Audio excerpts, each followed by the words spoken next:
내 이름은 나 자신, 31살이다. 남편 한진상은 33살, 결혼한 지 11년째이다. 주변 사람들한테는 인꼬부부라 부럽다 라는 말을 자주 듣는다. 남편이 깔깔거리면서 나를 놀리는 게 장난치는 걸로 보여서일 거다. 남편이 말이 많으면 사이좋은 부부로 보이는 경향이 있는 것 같다.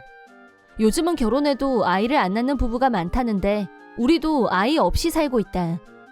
남편은 남 앞에서는 세상 좋은 사람이지만 집에서 나한테는 함부로 하는 편이라 스트레스를 받고 있다. 남편은 나를 부를 때 돼박이라고 부른다. 돼지와 박색의 줄임말이라고 하는데 나는 돼지라고 불릴 만큼 뚱뚱하지 않다. 아니, 솔직히 결혼 전과 체형 변화가 거의 없다. 결혼 전에는 나를 그런 식으로 비하해서 불렀던 적이 없었다. 며칠 전 저녁밥으로 돈가스를 만들었는데 남편이 왕짜증을 부렸다. 야, 넌 대체 생각이 있어 없어? 뭐? 그게 무슨 소리야? 밥상 앞에서 버럭 소리를 지르길래 이유를 물었다. 돼지가 돼지를 먹으면 동족상자는 아님? 너 자신한테 물어봐. 남편의 표정은 의기양양했고 내 유머 센스 어때? 하며 뽐내는 듯했다. 불쾌해진 나는 한마디 쏘아붙였다. 누가 돼지야? 여기 사람은 너랑 나 둘이고 내가 너한테 말했으면 누구겠냐? 너 말고 또 누가 있어? 내가 실수했네. 쏘리. 돼지한테 인간 말을 했으니 꿀꿀로 했어야 알아듣는데, 그치? 너무 화가 나서 얼굴이 후끈거리는 걸 느꼈다. 아마 얼굴이 시뻘개지지 않았을까 싶다. 남편은 내 얼굴을 손가락으로 가리키며 얼굴이 살짝 분홍색으로 변하니까 진짜 더 돼지 같다. 남편을 위해서 기껏 좋아하는 음식을 만들어줬더니 한다는 소리가. 웃으면서 말하면 다 농담인 줄 아나? 폭언과 농담의 차이도 구분 못하는 이 얼간이를 어쩜 좋지? 그딴 식으로 말하지 말라고 내가 몇 번이나 경고했지? 왜 화를 내? 예능을 다큐로 받으면 어떡해? 남편은 별것도 아니라는 듯이 말하더니 돈가스를 우적우적 씹었다. 남편은 내가 기분 나빠하고 기죽은 모습을 보고 쾌감을 느끼는 게 아닐까 하는 의심이 생겼다. 나를 비웃으면서 상대적인 우월감을 맛보는 게 분명했다. 그날 저녁도 내가 저녁을 준비하고 있는데 남편이 또 나를 긁었다. 대박 여사, 오늘 저녁은 뭐야? 10년 동안 되풀이되는 이 말장난에 나의 인내심은 마침내 바닥을 드러냈다. 내가 하지 말라고 했지? 화내기 전에 거울 좀 보고 오라니까. 대박이라고 불러도 네가 반박할 여지가 전혀 없을 텐데. 네가 나를 이렇게 취급하는 이상 내가 바람 피워도 넌 할 말 없거든? 바람 피울 생각은 없지만. 나는 속으로 그래 오늘 한번 해보자. 나도 더는 안 참아. 라고 부글부글 분노가 상승했다. 사과해! 내가 분노에 찬 목소리로 소리 지르자 남편도 평소와 다르다는 걸 눈치챈 모양이었다. 농담한 거잖아. 남편은 처음으로 웃음기를 거두고 평소에 하던 말을 잽싸게 내뱉은 후 부엌에 종종걸음으로 나갔다. 네가 계속 그런 식으로 나오면 나도 다 생각이 있어. 나는 평소 남편의 식성에 맞춰서 요리했다. 남편은 고기를 좋아했다. 돈가스, 불고기를 특히 좋아했다. 하지만 오늘은 전부 채소로 야심차게 준비했다. 식탁을 가득 메운 풀성기들을 보더니 남편은 한숨을 쉬며 젓가락을 들지 못했다. 왜 안 먹어? 배 안 고파? 오늘 반찬이 왜 이래? 고기는 어딨어? 샐러드랑 나물밖에 없잖아. 된장국도 있어. 채소 듬뿍 넣고 끓였으니까 먹어. 소고기라도 넣고 끓이든가 해야지. 나 고기 없으면 밥 못 먹는 거 알면서 너무한 거 아니야? 당신이 10년을 한결같이 대박 여사라고 불렀잖아. 나 다이어트 할 거야. 그렇다고 나까지 고기를 안 먹을 필요는 없잖아. 당신이야말로 거울 안 보고 사니? 저녁만 고기 반찬이 아니라 점심도 회사에서 고기 먹었지. 당신 배불뚝이야. 팩트로 공격하자 남편은 찍소리도 못했다. 그날부터 나는 매일 고기 없이 저녁 밥상을 차렸다. 남편은 3일도 못 가서 납작 엎드렸다. 부탁인데 저녁에 고기 좀 먹게 해주면 안 될까? 좋아. 그 대신 2번 다시 나한테 대박 어쩌고 하면서 약 올리지 마. 알았어. 나 앞으로 절대 당신한테 그런 말 안 할게. 남편은 자기 입으로 약속했고 나는 저녁에 고기 반찬을 올렸다. 남편은 나한테 대박 여사라는 말을 다시는 입에 올리지 않았다. 드디어 반성한 모양이군.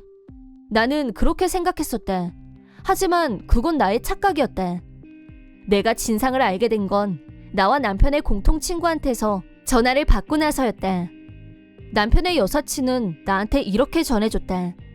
네 남편 밖에서 와이프 험담을 너무 심하게 해.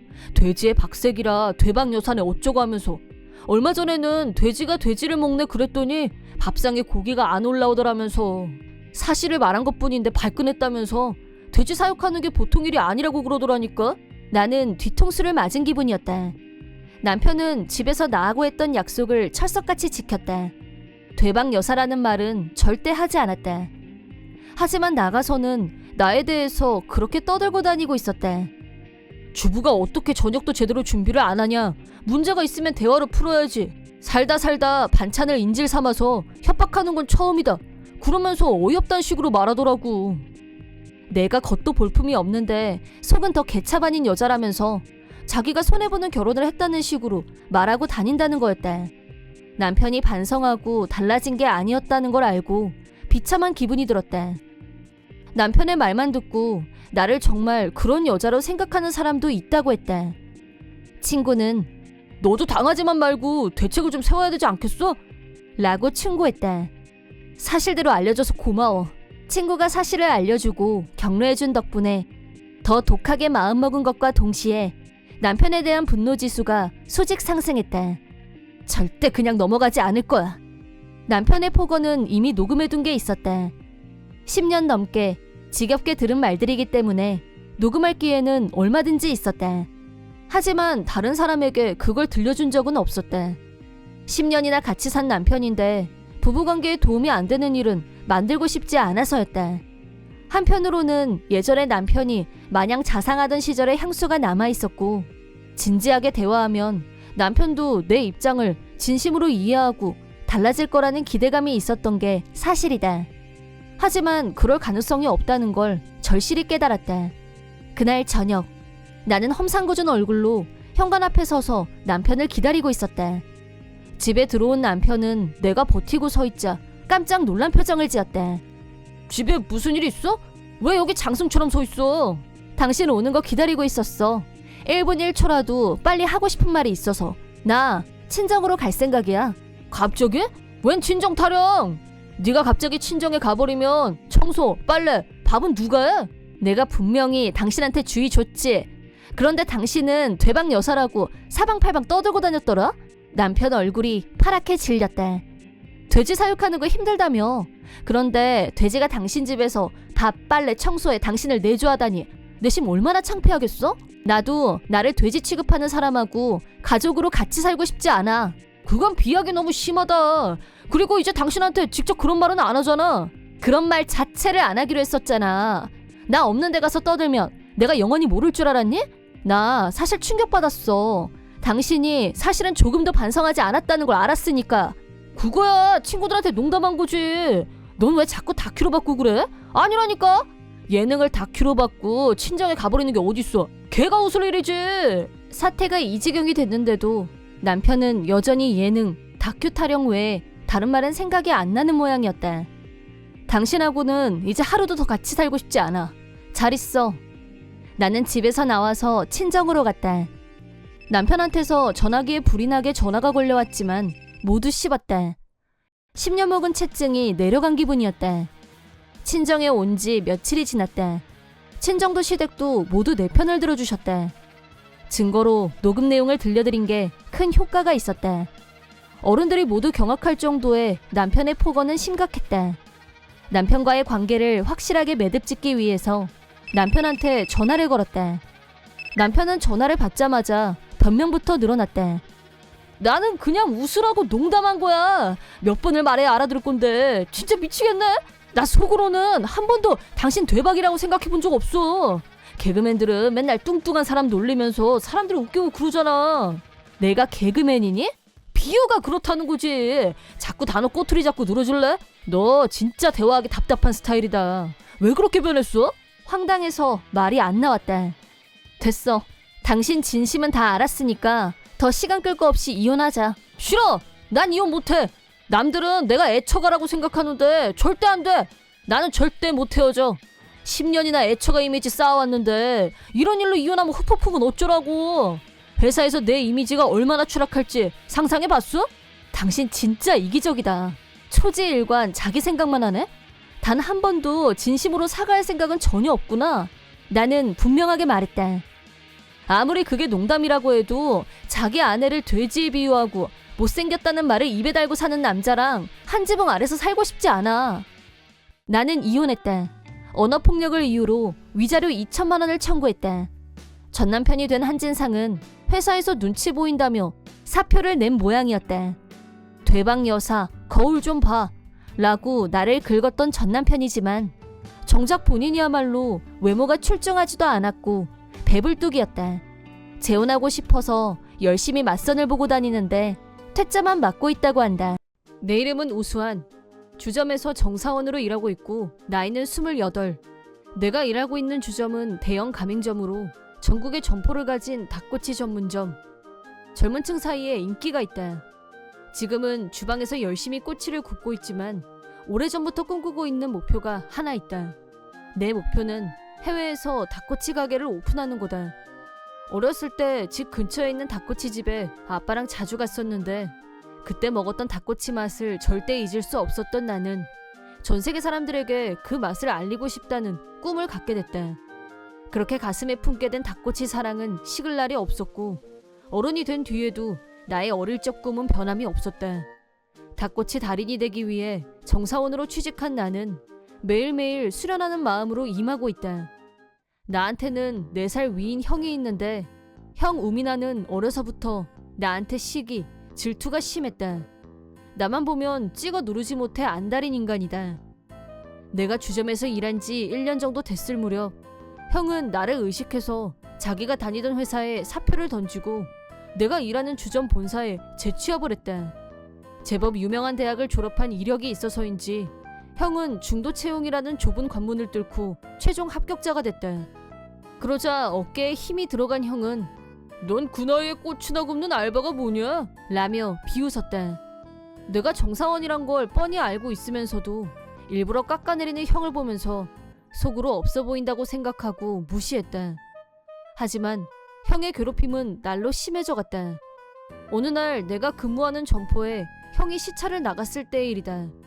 사람들이 잔뜩 있는 곳에서 일부러 야, 28살 모태솔로 동정남? 라고 나를 부르면서 망신을 줬다. 유치찬란, 개진상 태도에 어이가 털렸는데 이번에는 내가 굽고 있는 닭꼬치를 두고 시비를 걸었다. 누가 꼬치를 이렇게 태워? 이 시커먼 걸 손님한테 준다고? 이건 사장님한테 보고감이야 라고 억지를 부리면서 종이에 뭐라고 적었다. 그러고 나서도 미주알 고주알 꼬투리를 잡으며 개짜증 유발. 하지만 나는 형이 뭐라고 떠들건 상대하지 않았다. 왜냐? 나와 사장님은 사제관계였기 때문이다. 실은 사장님은 내가 아빠와 자주 가던 닭꼬치집의 점장이었고 그때는 고용된 사람이었다. 점장 시절에 성실, 근면한 태도가 본사에서 높이 평가받으면서 내가 취업 활동을 할 무렵에는 사장님이 되어 있었고 면접할 때 사장님 얼굴을 본 순간 깜짝 놀랐다. 놀란 건 사장님도 마찬가지였고 자네가 그때 그 꼬마라고? 야, 이거 대단한 인연인데? 라며 사장님도 감격해 하셨다. 채용된 후에도 사장님은 나를 특별히 신경 써주셨고 닭꼬치 굽는 법을 직접 지도해 주신 적도 있다. 그런 사장님의 열성에 보답하기 위해 나는 남들보다 몇 배는 더 열심히 배우고 익혔다. 그 결과 내가 노력하는 모습이 가상했는지 사장님은 너는 내 1등 제자다 라고 하시면서 개인적으로 술도 사주시곤 했다. 사장님과 내가 그런 관계인지 다른 사원들은 전혀 모르기 때문에 형은 완전히 나를 깔보고 무시했다. 형의 괴롭힘은 직장에서뿐만이 아니었고 부모님 집에 갔을 때도 이어졌다. 어느 날 비번인 날이라 부모님 집에 갔는데 마침 형네 가족들도 와 있었다. 형은 결혼해서 형수 왕재숙과 8살 된 아들 우매한이 있었다. 형수는 형하고 성격이 똑같았고 조카는 그 둘을 합쳐놓은 상태였다. 형수는 야단치는 건 교육상 안 좋다면서 조카가 무슨 짓을 해도 절대로 주의를 안 줬다. 그 결과 조카는 선악의 구별이 안 되는 4가지 없는 애가 되어 있었다. 그날도 조카는 나를 보자마자 으 재수없게 생긴 아저씨다 라고 하면서 페인트 총을 발사했다. 옆에 있던 형은 재수없는 아저씨는 퇴치가 답이지 라고 응원했고 형수는 좋다고 깔깔거렸다. 완전히 어이가 털려서 가만히 있었는데 조카는 나한테 총질을 해댔고 총탄이 명중한 순간 페인트가 터지면서 옷에도 벽이며 바닥까지 온통 분홍색 투성이가 됐다. 이게 뭐하는 짓이야? 라고 내가 소리치자 형수가 어머 우리 매한이한테 소리 지르지 마요 라면서 버럭 화를 냈다. 거기서 그치지 않고 애가 그럴 수도 있지 어른이 그런 것도 못 받아줘요? 아이 호기심을 짓밟은 거 부끄러운 줄 아세요 라며 발끈했다. 머리에 피가 쏠린 나는 상대하기 싫어서 그냥 나와버렸고 집으로 돌아왔다. 옷이 엉망이 된 건 분통 터졌지만 형 부부와는 어차피 말이 안 통하니 혼자서 흥분된 마음을 가라앉히느라 힘이 들었다. 한 달 후 회사에서 내가 승진 대상에 들어갔는데 사장님과 평소처럼 술자리를 갖게 됐다. 사장님은 나더러 승진턱을 내라며 술을 권했지만 나는 바로 다음날 새 근무지로 이동해야 했기 때문에 술은 마다하고 식사만 했다. 식사를 마치고 내가 직접 사장님 차를 운전해서 댁까지 모셔다 드리려고 했는데 갑자기 회사에 두고 온 게 있다고 하셔서 먼저 본사로 차를 몰았다. 사장님은 본사 안으로 들어가셨고 나는 차에서 사장님을 기다리고 있었는데 형이 회사 밖으로 나왔고 사장님 차를 발견하고 다가오더니 네가 왜 그 차를 타고 있어? 라고 했다. 형을 보는 건 조카가 내 옷을 망친 이후 처음이었고 꼴도 보기 싫어서 형을 본 척만 척했다. 사장님을 댁까지 모셔다 드리자 나더러 집까지 그대로 운전해서 가라고 하셨다. 내가 사장님 차를 제가 어떻게 타고 가요? 라며 거절하자 괜찮아 나 내일 쉬는 날이잖아 찾으러 가면 돼 늦었으니까 타고 가 라며 자꾸 권하셔서 그렇게 하기로 했다. 실은 이미 살던 집을 뺀 상황이라서 그날은 부모님 집에서 잘 생각이었다. 부모님 집하고 사장님 집은 걸어서 15분 거리였는데 걷기 운동 삼아서 차를 찾으러 오시겠다면서 나를 배려해 주셨다. 다음날 나는 아침 일찍 공항에서 비행기를 타고 출발, 저녁에 새 근무지에 도착했다. 예약해둔 호텔에서 짐을 풀고 있는데 전화기가 울렸다. 상대는 형수였고 내가 전화를 받자마자 도련님 고급차에 우리 매한이가 지난번에 그 페인트 총으로 멋지게 색칠했거든? 애가 그런 거니까 이해하죠? 라며 깔깔깔 웃었다. 해외로 이사했는데 내 차가 어디 있어요? 라고 내가 묻자 형수는 에? 해외? 라고 깜놀. 실은 나는 본사에서 실력을 인정받고 하와이 1호점 점장으로 발탁됐다. 이제부터 하와이가 내 근무지이다. 사장님께 부탁해서 나를 힘으로 누르려고 하는 형한테 비밀로 했기 때문에 형수가 모르는 건 당연했다. 자동차 특징을 물어보니 예상대로 사장님 차가 틀림없었다. 우연히 부모님 댁에 온 형이 사장님 차를 내 차라고 착각했고 형수한테 그렇게 말하자 질투심이 발동한 형수는 조카한테 페인트 총을 쏘라고 부추겼다. 사장님 차는 순식간에 페인트 범벅으로 변했다. 나는 형을 좀 바꿔달라고 하고 그 차가 사장님 차라는 사실을 똑똑히 알려줬다. 그러자 뭐?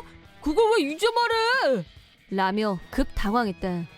조카는 페인트만 난타한 게 아니라 돌을 던지고 돌로 긁고 난리를 친 모양이었다. 대대적으로 손을 보지 않으면 안 되는 상황이라고 하길래 나는 즉시 사장님께 전화를 걸었다. 사장은 바로 부모님 집으로 달려가 차를 확인한 후 경찰에 신고했다. 형 부부는 경찰에 연행되어 조사를 받게 됐다. 형수는 경찰에서도 애가 그런 거잖아요 라면서 죄가 없다는 식으로 말했지만 그런 말로 퉁칠 수 있는 사이즈가 아니었다. 그 일로 인해 형은 사장님의 분노를 사게 됐고 해고 처분은 물론 자동차 변상까지 비싼 청구서를 받게 됐다. 사장님 차는 2억이 넘는 최고급 자동차였기 때문에 형 부부는 각자 빚을 내서 차 수리비를 변상했다고 한다. 직장에서 쫓겨난 형은 집 대출비를 갚지 못하게 되자 자기 파산 신고를 하고 부모님 댁에 얹혀 살려고 했는데 경찰서에 드나들며 문제를 일으킨 형을 부모님도 달가워하지 않고 내쫓았다. 잠잘 곳도 없어진 형네 식구들은 공원에서 취식을 해결하는 처지가 되고 말았다. 형은 공원에서 노숙자 생활을 하면서 필사적으로 직장을 알아보는 중이라는데 직장 잡는 일이 그렇게 쉬운 일도 아니고 당분간은 노숙자 신세를 면치 못할 것 같다.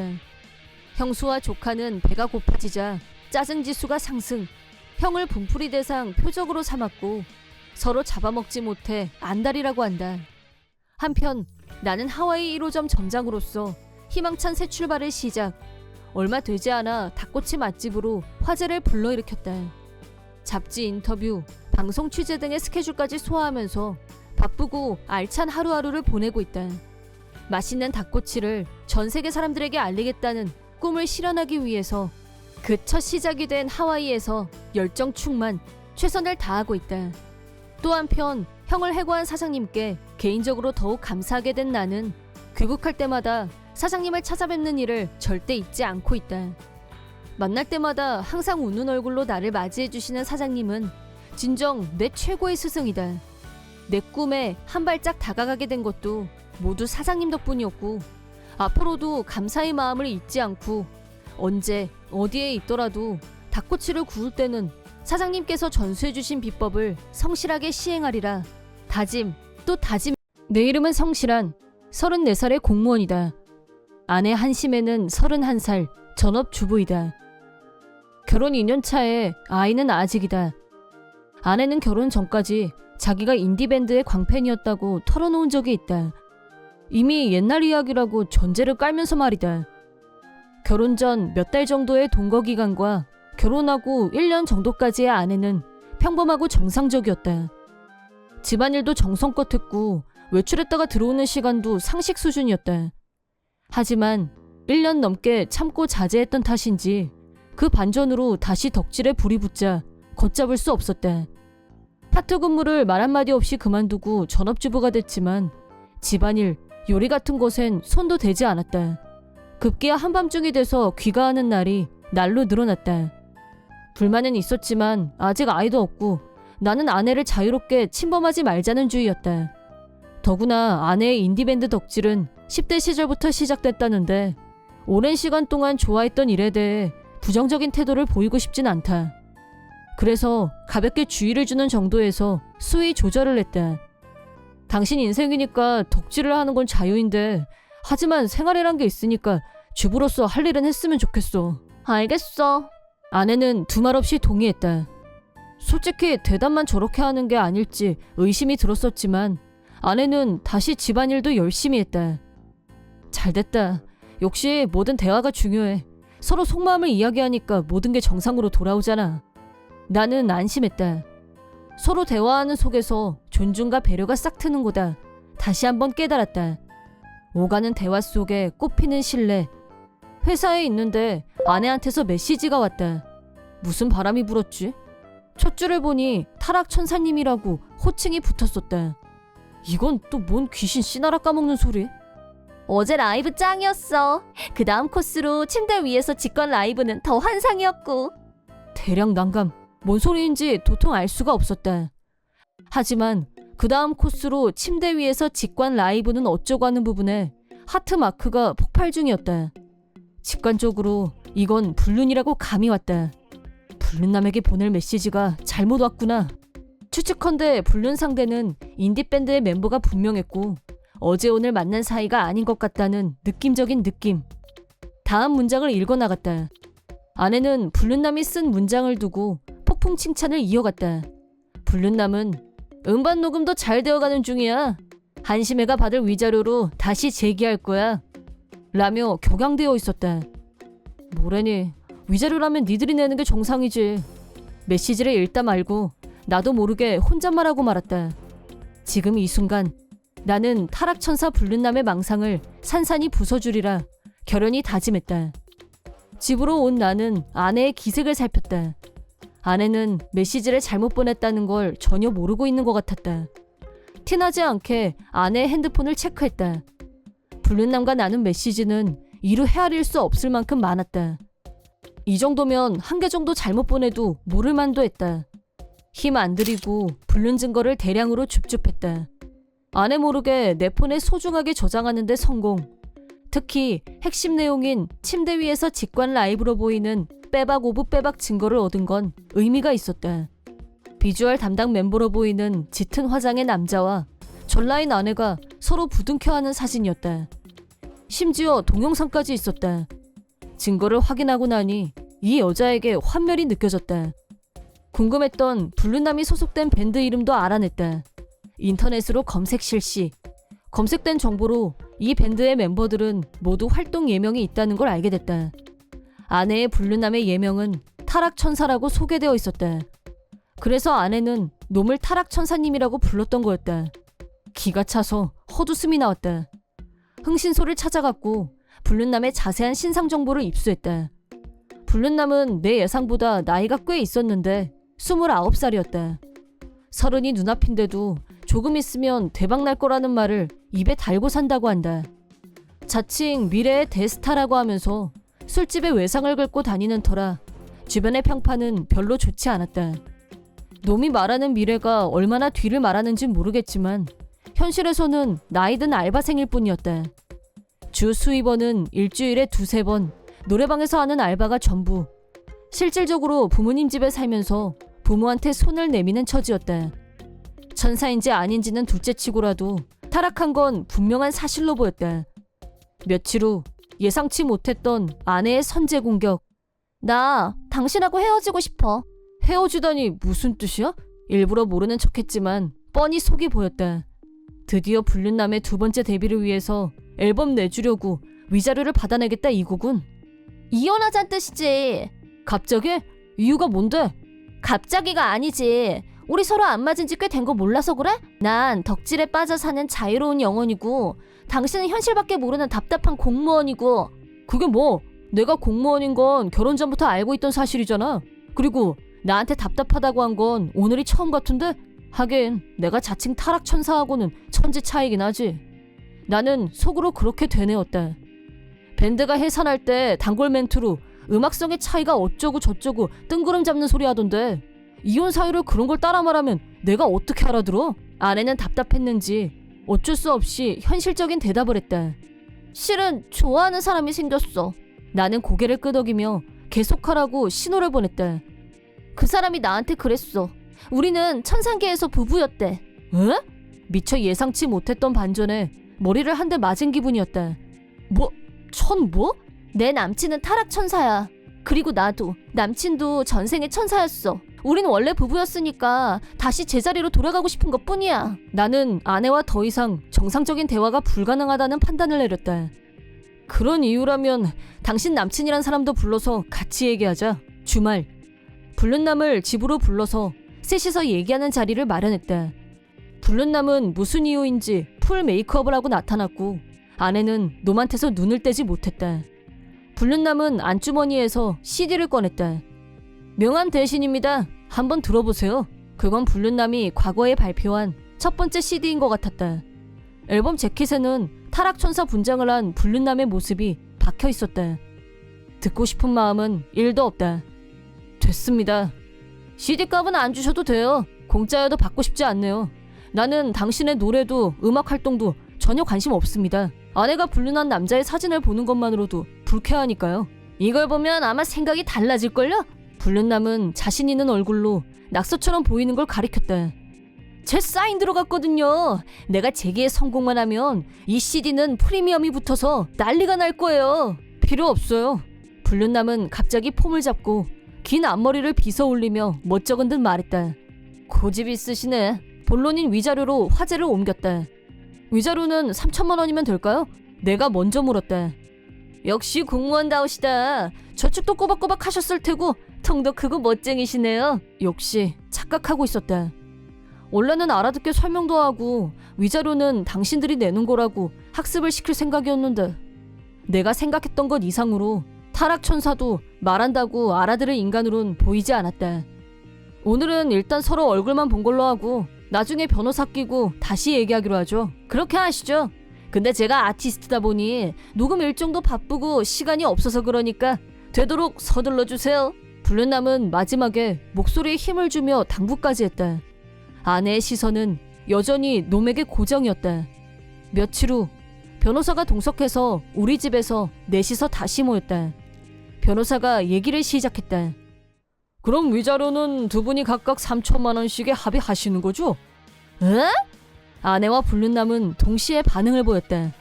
우리 둘한테 3천만 원씩 준다고? 합의 6천? 자기 진짜 통 크다. 역시 공무원이라 다르구나. 아내는 흥분했고 변호사는 목미하는 표정이었다. 내가 대답했다. 3천만 원을 나한테 주는 거야. 당신하고 당신 남친이. 그게 당연한 거고. 지난번하고 얘기가 틀리잖아. 그래, 이건 아니지. 나 새로 기계도 사고 스튜디오도 다 빌려놨는데 시간 끌지 말고 3천만 원 줘요. 장난칠 기분 아니에요. 내가 일해서 지저분한 사바세계랑 안 맞는다니까. 아내와 불륜남이 번갈아가며 입에 거품을 물었다. 변호사는 위자료는 본래 불륜을 저지른 사람들이 내는 거라고 조곤조곤 설명했다. 그런 이유로 여성이니까 위자료를 받는다는 근거는 어디에도 없습니다. 허! 어이 상실! 나는 그런 얘기에 생판 처음 듣는데? 방금까지 폼을 잡고 앉아있던 불륜남은 이미지고 뭐고 다 상실한 것 같았다. 말투도 상스럽게 변하고 동네 양아치나 다름없었다. 마침내 자리에서 벌떡 일어났다. 무슨 개소리야! 이 돈만 믿고 사채업자 돈까지 끌어다 썼는데 뭐가 어째? 난 혼자도 아니고 밴드 멤버도 나만 보고 있는데 이제 와서 나더러 녹음을 중단하라는 거야? 확실 닥치고 당장 3천만 원 내 눈앞에 대령시켜! 당장! 아내의 얼굴이 창백해졌다. 정신이 번쩍 든 모양이었다. 놈에게 물었다. 한 방에 뜬다면서요. 그럼 뜨고 나서 CD 판매 수익금으로 빚짐이야 금세 갚겠죠. 불륜남은 도저히 듣고 있기가 힘들 정도의 욕설을 연속으로 내뱉었다. 하지만 아무리 난리를 쳐도 놈의 현실은 1도 달라질 요소가 없었다. 나는 이혼했다. 예정대로 두 사람에게 위자료도 청구했다. 아내는 재결합을 요구했지만 거절했다. 불륜남은 음반 발표도 무산되고 재기의 꿈도 사라졌다. 단순히 무산된 정도가 아니라 여자 관계가 지저분하다는 이유로 그룹에서 추방됐다는 소문이 들려왔다. 자칭 타락천사인 불륜남은 아직도 추락하는 중인 것 같다. 나는 아내와 둘이었고 평범한 아파트에서 살고 있었다. 아내는 파트 근무를 했고 나는 셀러리맨으로 평범한 회사에 다녔다. 내 월급은 평균 수준을 넘었고 둘이서 사는데 큰 지장은 없었다. 실적이 좋을 때는 큰 금액은 아니지만 보너스를 받기도 했다. 아이는 없었고 우리 둘 다 취미 부자여서 취미 생활에 돈을 많이 투자하는 편이었다. 아내의 여러 취미 중 요가 필라테스가 있었는데 요가 교실에 일주일에 3번 정도 갔다. 그날도 아내는 요가 교실에 가는 날이었고 아내가 돌아올 시간에 갑자기 비가 오기 시작했다. 좋은 마음으로 아내를 데리러 교실까지 갔는데 교실 앞에서 아내가 어떤 남자와 포옹하고 있는 장면을 목격하고 말았다. 처음엔 그 남자가 누군지 몰랐지만 나중에 알고 보니 아내의 요가 강사였다.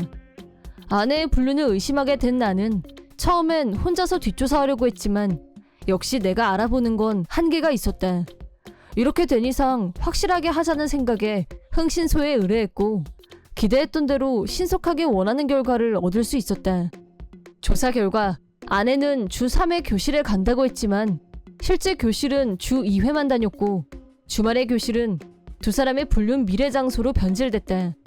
흥신소가 철저하게 조사해준 덕분에 두 사람이 호텔로 들어가는 증거 사진도 확보했고 여러 증거가 촘촘하게 내 수중에 들어왔다. 그렇게 충분한 증거가 확보된 후 나는 아내에게 빼박 증거들을 내밀면서 사실을 추궁했다.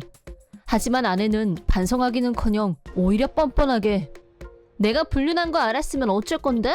어차피 나는 당신하고 조만간 끝낼 생각이었어. 그거 알아? 그 사람 당신보다 수입이 3배가 더 많아. 여자면 당연히 당신이 아니라 그 사람을 선택하지 않겠어? 아내의 무개념 발언에 기가 찼다. 솔직히 나는 내가 불륜 증거를 내밀면 아내는 놀라서 나한테 잘못했다, 용서해달라, 울고불고 매달릴 줄 알았다. 하지만 오히려 잘됐다는 듯이 말하는 저 뻔뻔한 태도, 나보다 돈 많은 불륜남을 선택하겠다는 속물근성. 아내는 한술 더 떠서 나한테 솔직히 나한테 당신은 너무 처지는 감이 있지. 안 그래? 그 월급으로 용 썼다. 내 불륜 증거 잡으러 다닐 돈은 있었니? 나한테 당신은 그 사람을 만나기 위한 시행착오 정도로 해둘게. 내가 먼저 말할 거야. 이혼하자. 라고 하더니 집에서 나가버렸다. 불륜 증거를 폭로한 후 뒷일에 대해서는 미처 생각하지 못했었는데 이런 식으로 아내에게 모욕당하고 버려지다니 참담할 뿐이었다. 아내는 한참 후에 집에 다시 들어오더니 100만 원 정도의 현금을 나한테 집어 던지면서 자 받아. 불륜 대가로 주는 위자료야. 당신한텐 이 정도면 큰돈이잖아? 라고 하더니 다시 나가버렸다. 아내의 일방적인 태도에 난타당한 나는 아무 대응도 하지 못했고 넋이 나간 사람처럼 한참을 움직일 수가 없었다. 어째서 피해자인 내가 이런 비참한 대접을 받아야 하는 건지 한없이 분하고 억울하고 참담했지만 뻔뻔한 아내는 아무런 죄책감 없이 나를 버리고 떠났다. 오히려 쾌재를 부르며 고연봉 불륜남에게 달려갔다. 그러고 난 후 한동안 나는 반폐인이나 다름없었다. 일에도 집중할 수 없었고 부장한테 지적받기 일쑤였다. 업무 평가에서 낙점을 받고 리스트라 명단에 이름이 올라갔다는 말을 들었다. 하지만 그때 나는 모든 일에 자포자기 상태였기 때문에 무슨 일이 일어나도 아무 상관이 없었다. 그런 나를 구해준 건 대학 시절의 절친이었다. 어디서 들었는지 모르겠지만 절친은 내가 아내에게 철저하게 배신당하고 폐인이 다 됐다는 말을 들은 모양이었다. 절친은 나한테 먼저 연락해서 오래간만에 얼굴이나 보자며 나를 불러냈다. 나는 친구를 보자마자 억누르고 있던 감정이 터져나왔다. 친구는 나의 억울하고 분한 심정을 다 들어주고 난 후 그럼 너 이제 새로운 거 시작해보는 게 어때? 라며 뜬금없는 제안을 했다. 친구의 말을 들어보니 친구는 처가에서 대대로 이어오고 있는 가업을 얼마 전에 물려받았고 장인의 뒤를 이어 신임 사장직을 맡았는데 오른팔로 움직여줄 자기 편이 필요하다고 했다. 그렇게 중요한 일을 나 같은 사람이 할 수 있겠냐며 거절했지만 대학 시절부터 나의 유능함을 익히 알고 있기 때문에 제안하는 거라며 나를 설득했다. 친구의 말에 용기를 얻은 나는 다니던 직장을 그만두고 친구 일을 돕기로 결심했다. 그렇게 3년 후 현재 나는 타워맨션에 살고 있을 정도로 성공을 이뤄냈다. 친구 회사에 입사한 후 마음을 다잡은 나는 전처에게 본때를 보여주고 말겠다는 일념으로 일에 매진 칼을 갈았다. 그게 다는 아니었고 전에 다니던 직장보다 일하는 보람이 있다 보니 자동으로 열정이 불타올랐다. 노력하는 만큼 회사도 성장했고 앞만 보고 달려오다 보니 어느덧 나는 경영 일선을 책임지는 사장직에 올라와 있었다. 절친 역시 경영자로서의 재능을 유감없이 발휘했다. 지금은 사장직을 나에게 물려주고 본인은 회장직에 올랐는데 계열사를 몇 개나 거느린 어엿한 그룹 회장님이다. 절친은 나와 편하게 술잔을 기울일 때마다 그때 나를 스카우트한 건 신의 한 수였다고 말한다. 덕분에 나는 공적, 사적 면에서 모두 충실하게 살고 있다. 무엇보다 이혼남이란 것까지 모두 포용해주는 소중한 연인이 있다는 게 내 삶의 행복이다. 그러던 어느 날 난데없이 전처가 집으로 찾아왔다. 머리, 옷차림 모두 형편없는 몰골이었고 나를 보자마자 달려오더니 보고 싶었어. 내가 얼마나 찾았는데. 내가 잘못 생각했어. 사랑보다 돈을 택하다니 어리석었어. 역시 사랑이 제일이라는 거 뼈저리게 깨달았어. 우리 다시 시작하자. 라며 들이댔다.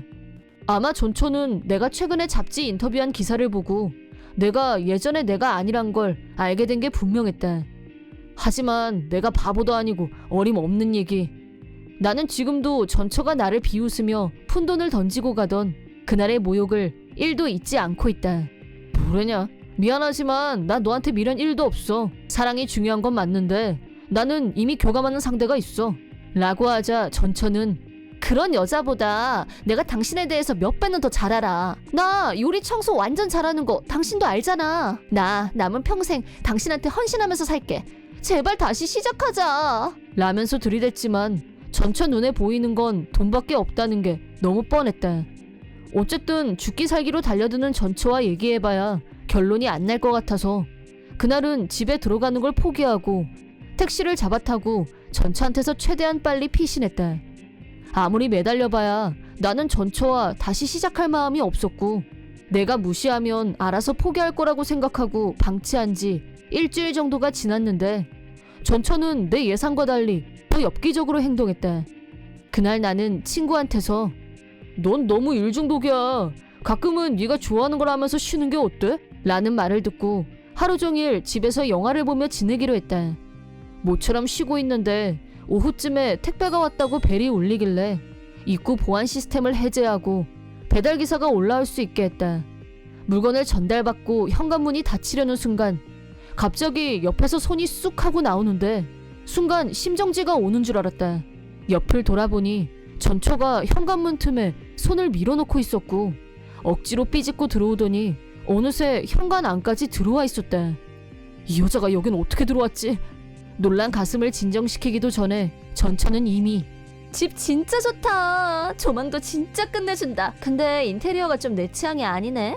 그러지 말고 이따가 우리 쇼핑 가자. 라면서 꼭 내 마누라처럼 굴었다. 다시 정신을 차리고 상황을 체크한 결과 전처는 택배가 왔을 때 보안 시스템이 해제된 틈을 타서 엘리베이터를 타고 올라온 후 뻔뻔스럽게 마누라 행세를 하는 거였다. 보안이 더 복잡한 곳으로 이사를 했어야 하는 건가 하는 생각이 스쳤지만 이미 내가 한 발 밀린 상황이 분명했고 전처는 집안 곳곳을 탐색 중이었다. 그러다 내 여친의 칫솔이며 컵을 발견하고는 완전히 열을 받아서 노발대발 난리를 쳤다. 내가 이렇게 시퍼렇게 살아있는데 딴 여자 볼 생각 하지 마. 저 물건들 당장 치워. 아니, 내가 다 버릴 거야. 라면서 칫솔이며 그릇 등 눈에 보이는 대로 전부 쓰레기통에 던져버렸다. 집안에 있는 여친의 흔적을 찾아다니면서 전부 처분하려고 달려드는 전처의 횡포를 지켜보다가 고민 없이 경찰에 신고했다. 경찰이 올 때까지 전처는 집안을 벌집 쑤시듯이 다 쑤시고 다녔고 경찰이 도착한 후 현행범으로 체포됐다. 그 후 경찰 조사 결과로 알게 됐는데 전처의 불륜남이 재력이 있는 남자였던 건 사실이었지만 직업 사기꾼이었고 벌써 오래전에 경찰에 체포됐다는 말을 들었다. 전처는 불륜남의 사기 행각에는 가담한 사실은 없지만 불륜남이 체포되면서 그동안 호의호식하던 생활은 거품처럼 사라져버렸다. 전처는 직업이 있었던 것도 아니고 살고 있는 집마저 날아가자 나를 찾아와서 빌붙는 것만이 살 길이라고 생각한 거였다. 최악이란 건 알고 있었지만 그래도 이 정도로 무개념인 여자일 줄은 몰랐었다. 경찰에 체포된 전처는 무단 가택 침입과 집안을 훼손한 죄목에 스토커 행위까지 가해져서 결국 감옥에 갇히는 신세가 됐다. 전처는 실형이 선고되자 내가 왜 이렇게 비참한 꼴을 당해야 되는데? 내 전남편이 나랑 재결합하면 다 해결된다니까? 나 깜빵 가기 싫어! 라며 끝까지 경찰에게 반항했다는데 그런 여자와 재결합이라니 내 눈에 흙이 들어와도 안 될 일이다. 내가 황당한 일을 겪게 된 걸 알게 된 내 친구는 내 걱정을 하면서 전처가 언제 석방될지도 모르고 당장 집으로 옮기는 게 신상을 위해 좋겠다고 했고 그 말에 100% 공감한 나는 보안이 더욱 철저한 곳으로 이사를 감행했다. 전처는 끝까지 이건 아니야. 난 여기 있을 사람이 아니야. 나랑 결혼해서 잘 살았잖아. 그 남자 돈도 집도 다 내 거란 말이야. 라며 발작을 일으켰다는데 내가 돈이 없을 때 어떻게 했는지도 기억했으면 하는 바람이다. 내 이름은 강미성. 부모님과 셋이서 살고 있고 현재 고3이다. 우리 집은 아주 낡은 아파트였고 부모는 둘 다 백수였다. 아빠가 가끔 기분이 내키면 당일치기 알바를 하는 것 외에는 수입이 없는데도 두 사람은 매일 파친코에서 살다시피 했다. 어렸을 때부터 사채업자들이 집에 찾아오는 게 일상이었고 습관처럼 엄마 아빠 집에 없는데요? 라고 하는 게 나의 주요 임무였다. 부모님의 사랑이 뭔지 모르고 살아왔지만 고등학교 진학마저 돈이 든다는 이유로 내가 가고 싶은 학교에 힘들게 합격했는데도 입학 직전까지 고등학교 가면 뭐해? 나가서 돈이나 벌어! 라고 윽박질렀다. 다행히 담임 선생님의 간곡한 설득 끝에 간신히 입학할 수 있었다. 하지만 학비며 공과금이 밀리는 일이 많아서 창피를 겪는 일이 빈번하게 일어났다. 그런 부모님이 싫어서 빨리 집에서 독립하는 게 목표였던 나는 고교 진학 후 알바로 용돈을 벌었고 나름대로 자신 있는 가창 실력을 유튜브를 통해 공개하기도 했다. 모두 내 힘으로 돈을 벌 수 있는 방법을 열심히 고민한 결과였다. 처음엔 유튜브에서 대박이 나면 돈을 많이 벌 수 있을 거라고 기대한 정도였지만 1명, 2명 구독자가 늘어나면서 노래 자체의 즐거움에 새롭게 눈을 뜨게 됐다.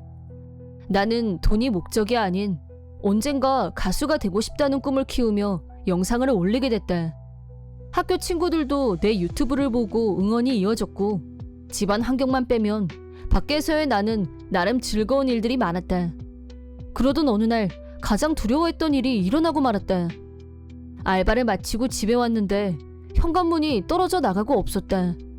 사채업자 짓이라고 생각하고 짜증이 마구 올라오려고 하는데 아빠가 갑자기 오늘 학교에 자퇴서 제출하고 왔으니까 그렇게 알아 라고 했다. 나한테 말도 없이 왜? 학비는 내가 벌어서 다니고 있잖아 라고 따지자 이게 어디서 큰 소리야? 비 때문에 숨도 못 쉬는 형편에 학교는 무슨 얼어 죽을 지금 학교가 대수야? 넌 내일 큰 회사 사장 딸하고 결혼할 몸이니까 조신하게 딱 대기하고 있어. 딴 생각하지 말고 라는 황당 발언을 하더니 엄마한테 밧줄을 가져오라고 했다. 반항하는 나를 두 사람이 힘으로 제압한 후 꽁꽁 묶어서 방에 가두고 감시했다. 다음날 오후가 돼서야 방문이 열렸고 아빠가 밧줄을 풀어주면서 너 잘 들어. 지금부터 네가 만날 분은 유명한 사장님인데 또 다른 얼굴이 있다는 거 명심해. 겁도 없이 반항했다가는 죽을 수도 있어 라고 겁을 주더니 싫다는 나를 억지로 방에서 끌어냈다. 거실에는 처음 보는 60대 초반의 노인과 뚱뚱한 체격의 젊은 여자가 노인이 이 친구가 자네 아들인가? 라고 묻자 아빠가 네, 제 자식놈입니다. 부족한 게 많지만 데려가서 사람 좀 만들어 주십시오. 미성아, 뭐하고 있어? 네 약혼자분이 오셨는데 라며 나를 앞으로 밀었다. 그러자 젊은 여자가 처음 뵙겠습니다. 저는 부자이라고 해요 라고 하더니 숨을 헉헉 몰아쉬면서 나한테 다가왔다. 그러더니 이 남자애 데리고 가요 라고 말하자마자 어디서 나타났는지 검정 양복을 입은 건장한 한 무리의 남자들이 달려들어서 납치하듯이 나를 차에 태웠다. 그 순간 부모라는 작자들이 나를 팔았다는 걸 깨달았고 인신매매라니 무슨 인생이 이럴 수가 있을까? 절망 외엔 아무 생각도 나지 않았다. 자동차가 고층 맨션 앞에 멈춰서자 부자이가 여기까지면 됐어. 다들 그만 가봐 라고 했다. 내가 차에서 끌려 나오자 부자이는 내 팔을 확 낚아챘고 어서 가요 라고 하더니 한 걸음 앞서 걸었다. 엘리베이터는 최고층에서 멈췄고 집 안으로 들어가자 영화 세트장 같은 고급 가구들이 환히 빛나고 있었다.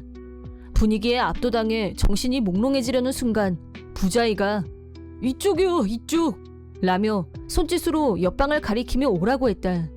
내 손을 끌고 가면서 그럼 이제 해볼까요? 라고 하는 부자이. 그 순간 내가 진짜 팔려왔다는 실감이 올라왔다. 나는 그 방에 커다란 침대가 있는 풍경을 상상했다. 하지만 방문을 여니 대형 그랜드 피아노 한 대가 방 한가운데에 놓여 있었다. 갑자기 맥이 탁 풀린 나. 노래해봐요 라며 피아노 앞에 앉는 부자이. 그리고 천천히 연주를 시작했다. 그 곡은 내가 유튜브에 올린 영상 중에서 가장 반응이 좋았던 곡이었다. 하고 놀라는 나에게 부자이는 사실 나 당신 팬이에요 라고 설명했다. 부자이는 어느 날 우연히 내가 유튜브에 올린 영상을 봤고 그날부터 내 노래에 흠뻑 빠져서 매일 내 영상만 보면서 지냈다고 했다. 시간이 갈수록 나와 직접 만나고 싶다는 욕구가 생겨났고 대기업 사장인 아빠에게 부탁해서 부하 직원에게 내 신상 조사를 시켰다. 그러다 학교 친구들의 증언을 통해 내 가정 환경을 알게 된 부자이는 자기 아버지한테 떼를 써서 나를 돈을 주고 사는 방법을 생각해냈다고 말했다. 그간의 경위를 말하며 부자이는 감정이 격해진 것 같았지만 피아노 연주를 다시 시작했다. 그녀의 연주 솜씨는 일반 동네 피아노 학원 솜씨가 아니었다. 그 소리에 이끌린 나는 부자이씨 정체가 뭐예요? 라고 물었다. 그러자 명함 한 장을 내밀었는데 제 소개가 좀 늦었네요. 실은 음악 프로듀스 일을 하고 있어요 라며 활짝 웃었다. 부자이의 진짜 목적은 나와 결혼하는 게 아니라 나를 프로듀스 하려고 데리고 나온 거라고 했다. 예상치 못한 일이 너무 많이 일어나서 정리하는 데 시간이 필요했지만 가수가 되는 건 내 꿈이었기 때문에 부자이를 믿고 보이스 트레이닝에 전념하며 하루하루를 보냈다. 나중에 알게 된 일이지만 부자이는 상당한 수의 유튜버를 정식 가수로 데뷔시킨 업계 내에서 유명한 프로듀서였다. 반년 후 둘이서 동고동락하며 완성한 데뷔곡을 발표했다. 내가 혼자서 만든 채널에도 팬이 있었기 때문에 정식 데뷔곡은 순식간에 화제가 되면서 놀랄 만큼 조회수가 올라가는 기염을 토했다. 데뷔곡을 발표한 지 3개월 만에 음악 프로에 출연, 정식 가수로 발돋움했고 젊은 층의 팬들이 늘어났다. 꿈인지 생시인지 갑자기 유명인이 됐지만 이 모든 건 부자의 덕분이란 걸 잘 아는 나는 자만하지 않고 항상 고마운 마음을 잊지 않기로 결심했다. 하지만 어느 날 그런 내 마음을 무색하게 만드는 황당한 일이 일어났다. 평소와 다름없이 부정이의 맨션에서 신곡 연습을 하고 있었는데 텔레비전에 갑자기 내 부모가 등장했다. 너무 놀라서 텔레비전 볼륨을 올렸고 아빠가 "우리 미성이는 그 프로듀서라는 여자한테 유괴당한 겁니다. 부자이 당장 내 아들 돌려내! 라면서 울먹거리는 신용을 했다. 나를 팔아먹을 땐 언제고 내가 유명해지자 부자이를 유괴범으로 여론몰이를 하면서 나를 찾아오려는 계략을 펼쳤다. 일도 안 하고 도박만 일삼다가 사채 때문에 아들을 인신매매한 파렴치한들이 내가 이용 가치가 생기니까 되찾겠단 건가? 인면수신 부모들한테 분노가 치솟은 나는 긴급 라이브 방송을 시작했다. 나의 과거에 대해서는 철저히 비공개였고 베일에 쌓여 있었지만 라이브 방송을 통해 부모들의 민낯을 밝히고 내가 어떻게 데뷔하게 됐는지 과정을 공개하자 반응이 뜨거웠다. 부모들의 거짓이 밝혀지자 SNS에서 분노의 댓글이 줄을 이었다. 본인들 스스로 얼굴을 내밀고 신상이 밝혀진 상태에서 민낯이 낱낱이 드러나자 아예 문 밖을 나서지 못하는 신세로 전락했다. 내가 전화번호를 바꿔버렸기 때문에 부모들과 직접 통화하는 일은 없었지만 세상 사람들은 누구 말이 진짜인지 정확하게 구분했고 폭탄 비난을 받은 부모들이 어떤 상황에 처해 있을지 훤히 알 것 같았다. 얼굴뿐 아니라 이름, 주소까지 신상이 털린 두 사람은 그동안 잘 따돌렸다고 생각했던 사채업자들까지 전부 출동하는 최악의 상황에 몰렸다.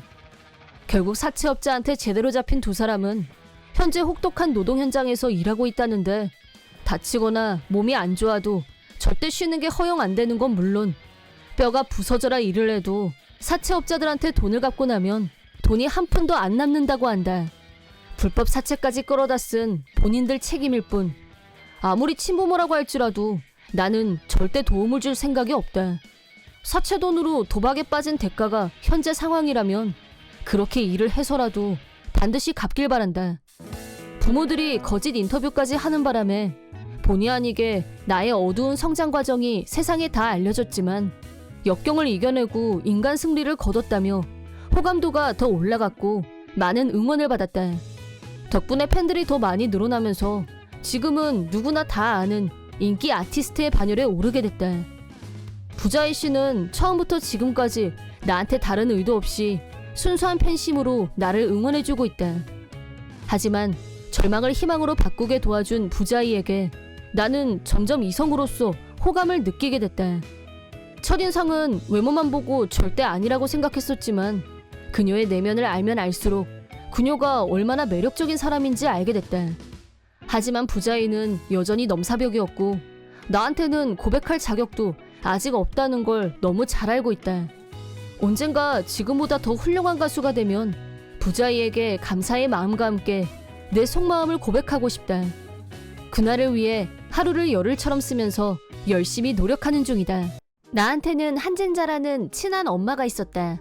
한진자와 친하게 된 계기는 3년 전 한진자가 이사 왔을 때 엄마들 그룹에 잘 섞이지 못하는 걸 보고 내가 먼저 말을 걸었고 그 뒤로 나랑 가장 친한 사이가 됐다. 친해진 후로는 둘이서 같이 장도 보러 다니고 애들끼리도 나이가 비슷해서 애들 놀게 하면서 차를 마시곤 했다. 서로 알게 된 지 반년 정도가 지났을 무렵 한진자는 남편과 돈 문제로 다투다가 이혼하게 됐다. 그때 한진자는 많이 힘들어했었고 조금이라도 힘이 되어주고 싶은 마음에 집으로 자주 불러서 같이 밥도 먹고 얘기도 많이 했다. 여름방학에 여행 갈 때도 한진자와 아들아이에게 즐거운 시간을 갖게 해주고 싶어서 여행 경비까지 내가 부담하면서 같이 데리고 갔었다. 그러다 어느 순간부터 이거 뭐지? 하는 일들이 조금씩 생겨나기 시작했다.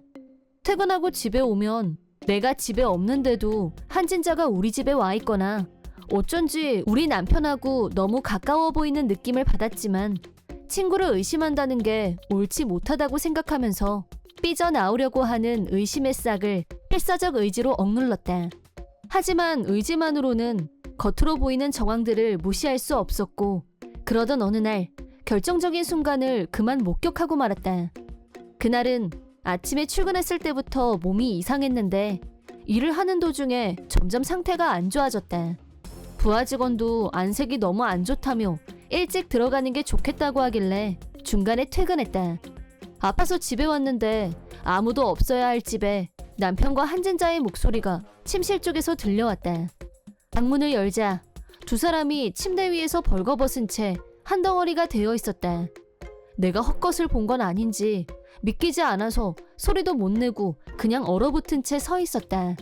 그러자 한진자가 거의 울 듯한 목소리로 나한테 미안해. 언니한테 죄 짓는 거 알면서 나도 내 마음을 주체할 수 없었어. 실은 우리 두 사람 이미 서로 사랑하고 있어. 폭탄 발언을 들으니 머리가 더 뜨거워지는 것 같았다. 절친한테 이런 배신을 당할 거라고는 상상도 해본 적이 없었다. 너무 아파서 그 자리에 더 있을 수 없었던 나는 집에서 나와버렸고 그날은 딸아이와 둘이서 호텔에서 묵었다. 그러자 한진자한테 라인이 왔는데 무슨 얘기를 하나 했더니 그동안 속인 거 미안해. 하지만 언니 남편도 나한테 좋아한다고 했어. 언니로서는 남편을 뺏긴 거니까 그건 정말 미안해. 미안하다고 하면서 내가 남편한테 버림받은 것처럼 말하는 태도에 강한 분노가 일어났다. 하지만 나는 남편과 절친이 불륜관계라는 걸 감수하면서 가정을 지킬 멘탈은 아니기 때문에 이혼을 결심했다. 나는 짐을 챙기기 위해 일단 집으로 갔다. 집에 남편이 있길래 왜 하필이면 한진자와 불륜을 한 거냐고 물었다. 남편은 한진자가 나보다 예쁘고 나이도 4살이나 어리다. 그런 여자가 내가 좋다는데 어떻게 거절하냐. 당연히 그쪽으로 기우는 게 본성이라고 주장했다. 그 말을 들으니 어이없고 한심해서 기가 찼다. 남편은 한진자가 나하고 빨리 이혼하라고 하면서 자기들 재혼을 서두르자고 한다고 말했다. 내가 이혼에 동의한다고 하자 남편은 기다렸다는 듯이 이혼 서류에 사인했다. 이미 남편은 나는 물론 딸아이도 안중에 없었다. 남편의 한심한 머릿속에는 젊고 미인인 한진자와 같이 살 생각으로 가득 차 있어 보였다. 내가 왜 이런 인간하고 결혼했을까? 내 발등을 찍고 싶은 심정이었다. 짐을 챙겨서 나오면서 앞으로의 일에 대해서는 며칠 후에 다시 연락하겠다고 말하고 있는데 한진자가 집으로 찾아왔다. 그러더니 나한테 언니 남편을 뺏은 거 정말 미안해. 그 대신 우리가 언니 목까지 더 행복하게 잘 살게. 내가 진심으로 고마워한다는 거 잊지 말아줘. 나한테 항상 잘해주고 챙겨준 덕분에 언니 남편처럼 능력 있는 남자도 만나게 됐잖아. 나도 앞으로는 부자 남편을 둔 여자로 살게. 라고 떠드는 말을 들으며 한진자가 어떤 의도로 접근했는지 충분히 알 것 같았다. 한진자는 돈 많은 친구 남편을 뺏어서 자기 남자로 만들고 그 남자의 돈, 재산을 자기 손에 쥐는 게 목적이었던 거다. 대체 언제부터 속이 이렇게 시커매졌을까? 짐작은 가지 않지만 호의를 원수로 갚은 건 분명했다. 세상에 비밀은 없는 법. 다른 엄마들도 이미 이 사실을 알게 됐다. 한 엄마가 나한테 와서 얘기해줬는데 한진자가 전 남편과 이혼한 이유는 한진자가 돈을 물쓰듯이 해서라는 거였다. 한진자의 전 남편은 평범한 회사원이었는데 집안 살림은 생각하지 않고 낭비벽이 심했던 한진자는 명품백에 환장하고 툭하면 외식을 하다 보니 당연히 돈이 없었다. 그런 악순환 때문에 사이가 벌어지면서 결국엔 이혼하게 됐다는 거였다.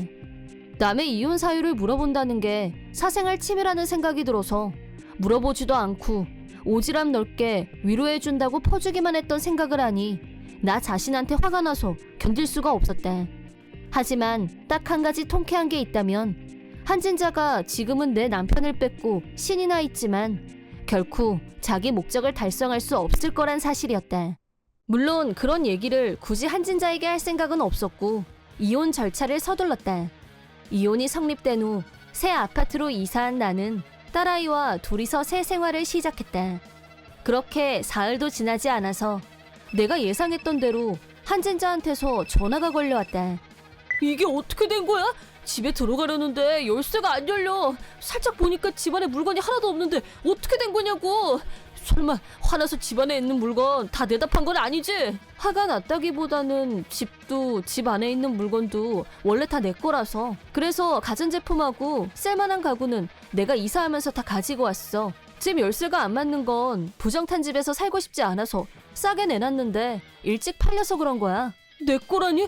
언니네 재산은 전부 남편 거 아니었어? 아닌데? 네가 그렇게 착각했을 뿐이야. 내가 우리 남편이 돈 많다고 한 적이 한 번이라도 있었나?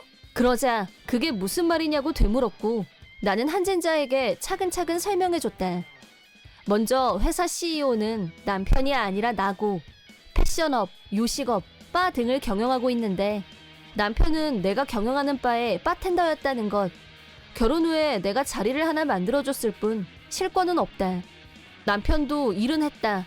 쓱 하고 바에 얼굴 한번 내밀고 적당히 참견도 하고 지시도 내렸지만 실질적 권한은 모두 나한테 있다는 사실을 알려줬다. 이번에 이혼하면서 부부 공동재산이 있긴 했지만 결혼하고 몇 년 되지 않았기 때문에 남편 몫의 재산은 불륜 위자료로 다 몰수됐고 당연한 얘기지만 나하고 이혼했기 때문에 남편은 바에서 해고된 상태로 현재 무직이었다. 현실을 알려주자 한진자는 이건 아니라면서 내가 무직인 남자랑 살려고 몸을 던진 줄 아냐며 발광했다. 어리석은 남편은 자기가 빈털털이어도 한진자가 자기를 좋아해 줄 거라고 철석같이 믿고 있었고 젊고 예쁜 한진자가 옆에 있으면 그걸로 대만족, 아무 생각이 없었던 게 분명했다. 마지막으로 한진자는 그럼 돈은 이제 어디서 나오냐고 물었는데 당신들 돈이 어디서 나오든 나하고는 상관없는 일이고 너한테는 위자료 청구할 생각이니 그렇게 알라고 하자 내가 누구한테 위자료 줄 돈이 있으면 이런 짓을 했겠냐면서 잡아먹을 듯이 난리를 쳤다. 한진자는 신세 한탄을 늘어놓으면서 중얼거렸는데 나한테서 남편을 뺏었으니 자기도 사모님이 될 거라는 꿈에 부풀어서 한동안 참고 있던 쇼핑 중독을 한꺼번에 해소했고 카드를 긁어댄 모양이었다. 그러다 보니 자기 전 남편한테 갖고 있던 위자료도 몇 번 건너뛰었고 이미 상당한 금액의 빚을 떠안고 있는 모양이었다. 거기에 이제는 내 위자료까지 얹어질 예정이었다. 내가 당하고만 있을 여자 같아? 나 속였으니까 나도 위자료 받아낼 거야! 라고 헛소리까지 했는데 그런 억지가 통할 리 없다는 건 굳이 설명할 가치도 없었다. 처음부터 자기가 먼저 남편을 유혹했고 나한테 남편을 뺏어서 미안하다고 하지 않았었나? 내 설명이 끝나자 현타가 온 한진자는 그 자리에 주저앉고 말았다. 그 후 한진자는 금전적으로 폭망은 물론 이번 일이 엄마들 사이에 쫙 퍼지면서 완전 고립 상태가 됐고 소리 소문 없이 유치원을 옮겼다. 자기가 긁은 카드값, 빌린 돈 등 나한테 청구받은 위자료까지 빚더미에 깔려 숨도 못 쉬게 되자 친정으로 피신했는데 이런 딸한테 손주를 맡겼다가는 애를 망친다며 애만 남기고 강제 퇴출당했다고 한다. 그 후 주변에 아무것도 없는 공장에 보내졌다는데 빚을 다 갚을 때까지는 절대 못 그만두게 완전히 갇혀있다고 한다.